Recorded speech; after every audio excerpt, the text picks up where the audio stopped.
Okay? Sa pool dyan, mga kababayan, si Bong Suntay, ha? At syempre, ito naman ang pag-usapan natin, mga ka-GPnatics. Nadadawit ngayon ang pangalan ni Congressman Sandro Marcos, mga kababayan, sa bangayan po ng leadership ng minority. Dahil nga po itong si Egay Erice nagwala sa plenaryo ng Kongreso. Hindi niya siguro matanggap na siya po ngayon ay pinalitan na ni Congresswoman Leila de Lima bilang senior minority floor leader, mga kababayan. At itong si Congresswoman Janet Garin ay hindi po pumayag dito sa mga pinagsasabi na paninira nitong si Congressman Egay Erice. Kaya ngayon, ito po ay kanyang binuking. O, panoorin natin.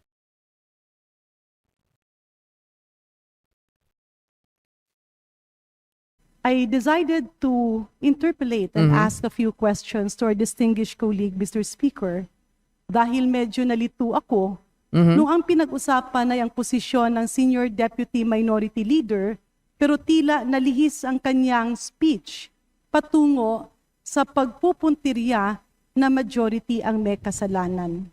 May I inquire, Mr. Speaker, distinguished colleagues, to the Honorable Egay Erice, paano po ba pinipili ang isang Senior Deputy Minority Leader?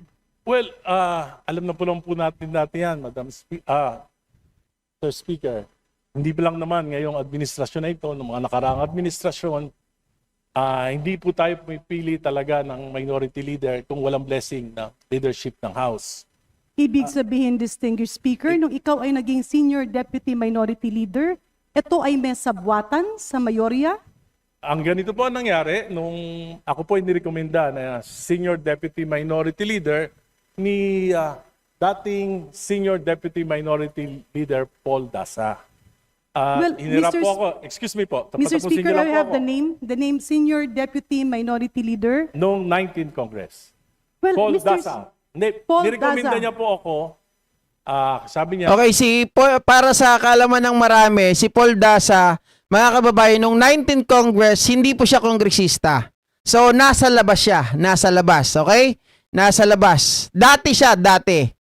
kakausapin niya si Minority Leader, Aha. Nonay Libanan, upang ako ang kanyang maging kahalili. Ibig Andrea Mr. Jong, Speaker, konnichiwa. ang Hindi pa po ako ating tapos. kagalang-galang Hindi pa na po. kasamahan na si Patapusin Honorable niyo Egay muna ako bago niyo Erice ako ay tanungin. hindi pinili ng minorya But, because that is... kaya nga po, patapusin niyo ako para maikwento ko lahat. Okay. Pwede? Yeah, but can Kung I pwede lang ako. have Kung pwede, pagkatapos pwede niyo akong can I tanungin. have a direct answer, Mr. Aha. Speaker? I am Kasi directly answering nakakagulat. you. Yeah, Mr. But, Speaker, my question is Honorable- very simple. Napili ba siya ng isang former member of the House? Because that is very Nirekomenda unparliamentary. po. He's putting some words on my mouth. Honorable- Ang sinabi ko po, nirekomenda Session ko. suspended. Okay?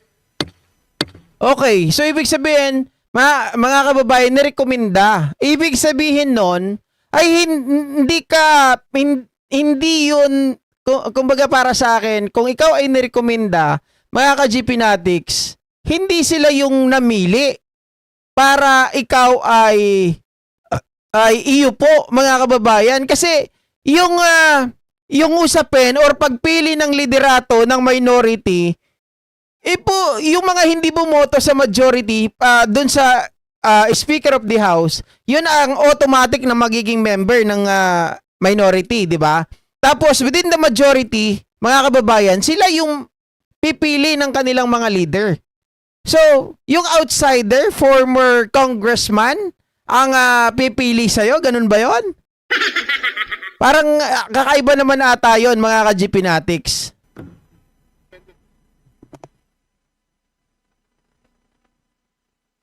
Garin, you have now had you and Mr. Speaker, if I may, Sally Rugay, this is my 6th term in Congress. And this is the first time that I've heard that a former member of the House can recommend, okay, kung hindi dumaan sa botohan si Erice, mga kababayan, bakit siya pumayag na ganun? 'Di ba? Bakit siya pumayag na ganun? Kung hindi siya dumaan sa botohan. Pero napaka ano nun, parang sa akin ano ba tawag doon, mga kababayan? Parang hindi ito akma, 'di ba? hindi ito yung kumbaga para sa akin mga ka-GP Natics, nandun kayo sa minority mismo, papayag ba kayo na maapektuhan ang pagpili nyo ng liderato ng majority or ng former Congress o congressman? Diba? Parang ang pangit naman nun. That be tantamount to dictating to the members Oh. of the minority? Because, Mr. Speaker, distinguished colleagues, I was once a senior deputy minority leader of the 18th Congress, and we chose our officers among ourselves. Hindi po kami nagpadikta, at yan po ay katanungan natin sa ating mga kasamahan sa minorya. Well, I'll do laud and respect the Honorable Egay Erice, and of course, I'm very much welcome the election. Oo, kasi kung sinabing ni Rize na siya ay nirekomenda, mga kababayan, at walang nangyaring butuhan, ibig sabihin, 'di ba? Tinake advantage niya rin 'yon, padri-padrino lang pala. Kaya itong si Janet Garin ay hindi pumapayag. Bakit sabihin mo na walang botohan na nangyari sa inyo? When I was a minority member, kami pumipili sa sarili naming pagpapasya kung sino talaga yung gusto namin maging leader. Pero nung panahon ni Erice, mukhang siya lang yung gano'n, ha? Of the Honorable Laila De Lima, Oh. the new Senior Deputy Minority Leader, I believe, Mr. Speaker, itong mga bagay-bagay that should be a concern of the minority because they elect the officers among themselves. In fact, our rules, Mr. Speaker, says, kapag tayo ay nagbobotohan, nagboboto tayo kung sino ang ating magiging speaker. At yung hindi bumoto sa nanalong speaker ay nagko-convene to elect not only the minority leader, Mr. Speaker, but also the senior deputy minority leader, the deputy minority leaders, and the assistant minority leaders. Ang punto lang dito, Mr. Speaker, distinguished colleagues, I do empathize with the feelings and emotions of my good friend whom I idolize and a very good friend I had during the Aquino administration. Pero ang sa akin lang, Mr. Speaker, we do respect his voicing out. But let me also call his attention to what he says because I am an author of one of the proposals in the anti-political dynasty bill. Ang pagpaparatang na Yeah, I totally agree with you, Tokis, di ba? Kung siya ay illegally appointed, invalid yung kanyang position. So therefore, tama lang na siya ay tanggalin sa pwesto at ipalit o palitan ng mga ibinoto. Totoong ibinoto ng minority, correct? Di ba? Oh.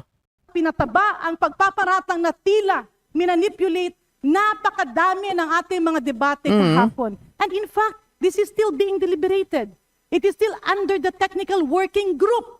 Bakit po ba natin lalagyan ng mantsa ang ganitong bagay? In fact, Mr. Speaker, I did not stand up, but it is actually out of order to discuss an item that is precisely being deliberated within the committee. So, Mr. Chair, distinguished colleagues, with due courtesy to my distinguished colleague, naiintindihan ko na ang pagpalit ng liderato as Senior Deputy Minority Leader is something that we should respect because it is the decision of the minority. But accusing the majority of meddling in their affairs, accusing the majority of meddling in their voting or whatever is something that I cannot accept. There will always be a proper forum to air that. Somebody could have objected to the election. We were not even party to that. But Mr. Speaker, distinguished colleagues, lahat tayo dito ay may karapatang tumayo. Lahat tayo ay may karapatang magsalita. Lahat tayo ay may karapatang ipaglaban ang ating pinaniniwalaan. But no... Alam nyo guys, bakit hindi ako naniniwala? Sorry, Congresswoman Garin. Alam mo kung bakit ako hindi naniniwala sa pinagsasabi nitong si Erice? Palagay ko mga kababayan, una, ayaw lang niya mawala sa pwesto. Kaya sinisiraan niya ang House of Representatives. Una, pangalawa, sabihin niyo mga ka-GP Natics, kung tawag dito, kung si Erice ngayon ay gustong palitan ng member ng minority, therefore mga kababayan, ang ibig sabihin, yung member ng minority ay hindi na po mga kababayan pabor sa kanyang pamumuno. Ibig sabihin, hindi na sila satisfied sa kanyang pamumuno kaya sila namimili ngayon ng panibagong leader, ng panibagong senior deputy minority floor leader. Tama, mga ka-GP Natics. Ngayon, si Congressman Erice, mga kababayan, kung iisipin natin etong mga kongresista na nasa minority, papayag ba yan sila, mga ka-GP Natics, dahil magkakaiba yan. Halo-halo na yung nasa minority nandyan na yung Makabayan Black, nandyan na yung mga iba-ibang grupo na ayaw sa administrasyon ng speaker. Mga ka-GP Natics. Tingin nyo, hindi yan aalma sila? Tingin nyo, hindi yan sila magsasalita na kapag ang pagpili ng isang senior minority floor leader ay mga kababayan, dahil lang may padrino, dahil nagme-medal itong majority sa kanila na sila ang namimili, papayag ba yung mga minority members na yan na gano'n na maging sistema? So, what's the point, mga kababayan, na sila ay hindi pumanig sa majority kung yung minority naman pala, mga kababayan, ay sasakupin lang din naman pala ng majority. Kung ako ang nasa minority, magpipili na lang ako. Sasang-ayon na lang ako. Sasama na lang ako sa Agos. Pupunta na lang ako sa majority. Ganon din naman pala Pupunta ka pa sa minority tapos wala kang sariling pag-iisip. Diba? Nonsense. Nobody has the monopoly of knowledge. Sige, Tokis. Nobody has the monopoly that what he believes should be right. Dahil pwedeng ang paniniwala mo ay hindi paniniwala ng iyong mga kasamahan. Okay. Gets ko na. Salamat, Tokis, Yun ang gusto kong tanongin dito Pero inunahan mo ako. Sabi rito, kaya ayaw umalis sa pwesto at kapit to ko kasi malaki ang sahod daw na mawawala. Mas malaki ata ang sahod ng meron kang pwesto. Kung ikaw ay senior minority floor leader, mga ka-GP Natics, ay mas malaki yung sahod mo. Speaker, distinguished colleagues, let us respect the decision of the minority dahil hindi rin nila tayo pinapakialaman. But blaming the majority leader, the members of the majority, for what happened in their change in leadership is already unparliamentary and uncalled for. Yun, unparliamentary. With that, Mr. Speaker, may I appeal to my good friend and our distinguished colleagues. We have tolerated and even heard all your stand on many issues. We have also conveyed and mentioned our stand on our side. Sometimes magkakasama tayo sa ibang issue, minsan hindi tayo nagsasama-sama. It's a matter of belief, idealism, and being the real voice of our people. So may I appeal to my distinguished good friend from the minority. Please spare us, the majority. Kung anuman ang nangyayari sa minorya, ay ating nirerespeto. But accusing the majority leader of holding Paskachi. the minority leader is something I believe the minority should stand up. Papayag ba ang minorya na sabihing tila sunod-sunuran lang kayo? Which I actually contradict, Mr. Speaker. Papayag ba kayong sabihing tila inipit dahil mga boses kayo? We have heard our distinguished colleagues here speak up on many matters. Ang sa akin lang, Mr. Speaker, let us put decorum in this House. I was also a member of the minority, then a member of the majority. I went back to the minority and became a member now of the majority, and we always stood firm, debating when we find the reason to do so, defending when it was time to defend our beliefs, but at the same time, accepting the decision of whatever will be the decision of the majority. Meron akong nakita kanina, mga ka-GP Natics. Hindi ko alam kung confirm na to, na after daw matanggal bilang senior minority floor leader, etong si Egay Erice, mga kababayan, tatakbo daw ito bilang senador sa ticket, mga kababayan, ng Sagip Party List nitong si Sara Duterte. Naku po mukhang merong may pattern yung ginagawa nila. Mukhang kaya siya nang gugulo ngayon. Baka, tingin ko mga ka-GP Natics, natanggal siya doon sa pwesto, napapalitan, Tapos ngayon, nag-ingay siya bigla, mga ka-GP Natics, dahil para, alam niyo na, mapabango yung pangalan, tapos biglang sasama sa lineup ni Sara Duterte sa 2028 bilang senador daw. Uy, ayos! Pero hindi ko pa naman nakumpirma yan. Nakita ko lang yung post kanina, kaya lang hindi ko nakuha. Kasama dun sa post si Paulo Marcoleta. Mukhang tatakbo rin daw si Paulo Marcoleta bilang senador. With that, Mr. Speaker, just to point out, the anti-political dynasty bill is being discussed. Ma'am At Lucy, patuloy natin pag-uusapan yun at ipaglalaban natin yun. Let us not accuse any sponsor of saying nagpapataba tayo ng mga dinastiya. And let us not accuse the majority of meddling with the election of the minority, because that is your concern and that is something that should be addressed by the minority. Do not drag us into the problem of your election of officers. Correct, Maraming correct. salamat, Mr. Speaker. Maraming salamat, distinguished colleague. Mr. Speaker, may I respond? Honorable Erice is now recognized. Eto na. I am not accusing the majority. I'm accusing the majority leader because he called me, he is pertaining to Congressman Sandro Marcos. his office. I was accompanied by the minority leader. Delicious, tinanong niya affordable, ako. Best Randy. Mismo, bakit ako nagsalita ng gano'n? 65 years old na ako. 30 lang yung nagtatanong sa akin. Bakit ganun? Ganun ba yun? Kapag 65 years old, mas matanda ka, bawal magtanong yung mas bata sa'yo? Ano yun, mga kababayan? Kailangan na mas matanda yung pwede lang magtanong? Ganun ba yun? Hindi porkit kayo ay tumanda na dyan, kasi sabi nga nila, tumanda kayo na wala kayong pinagkatandaan, no?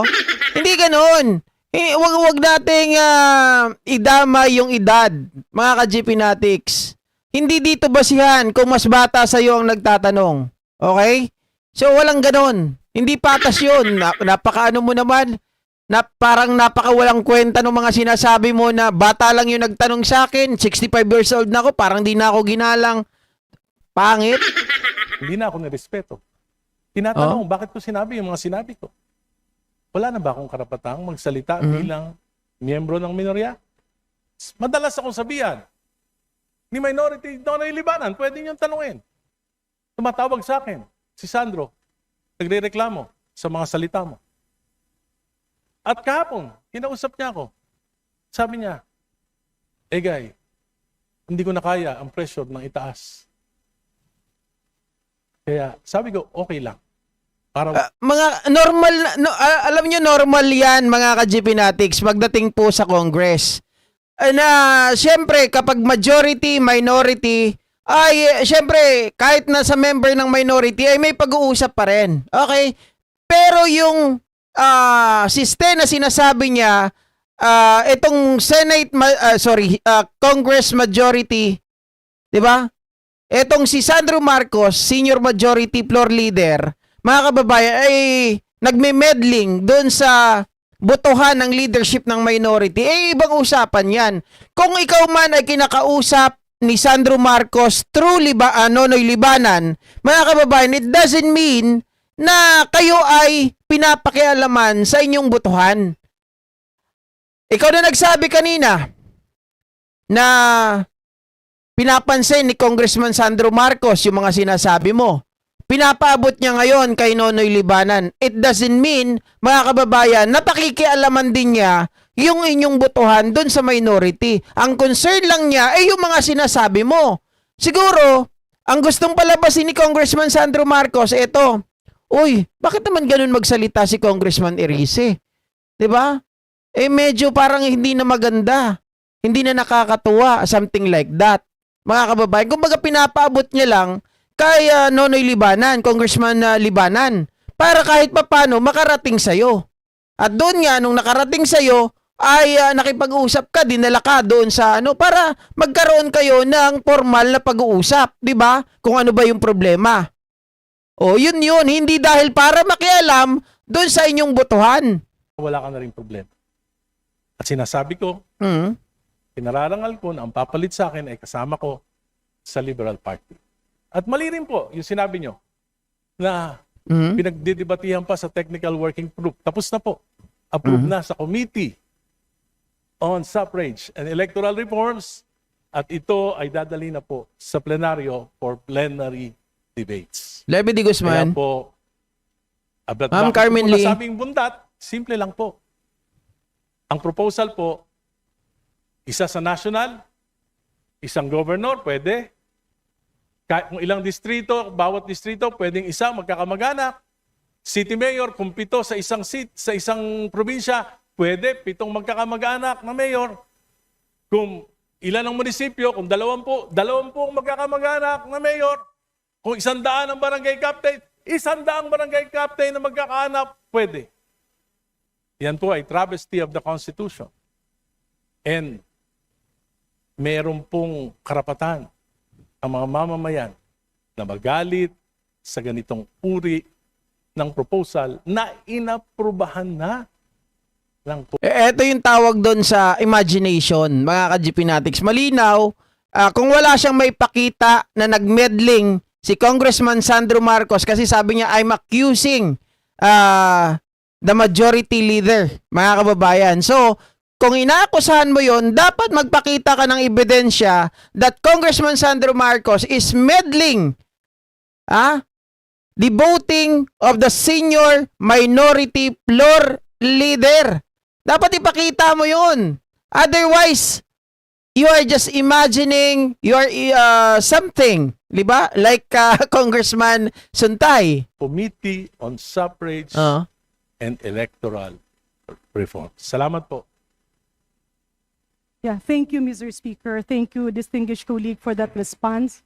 Ang sa akin lang, Mr. Speaker, I was just in a call with the Honorable Chairman of the Committee on Suffrage, the Honorable Zia Adyong. Hindi pa po tapos at ini-refer pa lang sa technical working group. Oh, advance nga, mga kababayan. Di ba?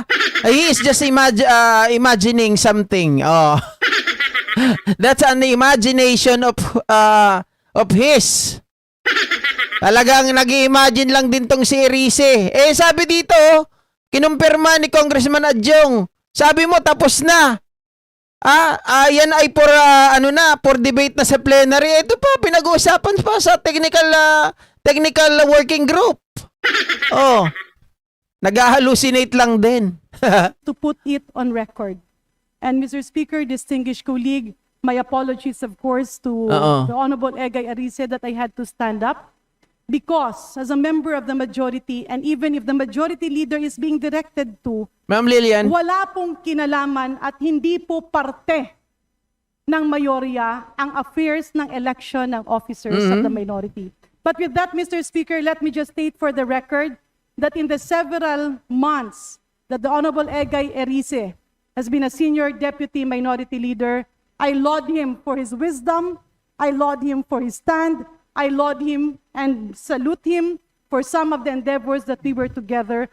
However, on some opposing matters, I do stand up. Pero ito lang po yung aking masasabi. I do hope that after this discussion, the minority will deal with their affairs independently from how the majority will also be dealing with our affairs. Maraming salamat, Mr. Speaker. And again, my salute to the Honorable Egay Arice for being a performing senior deputy minority leader for the past few months. And my congratulations to our former Secretary of Justice, the new senior deputy minority leader, the Honorable Laila de Lima. Maraming salamat. Ano lang yon? Ayaw niya lang talagang maalis sa pwesto. Gusto bida-bida at malaking sahod. Ay, nako. Ay, ito ba mga kababayan? Kung ito, si Congressman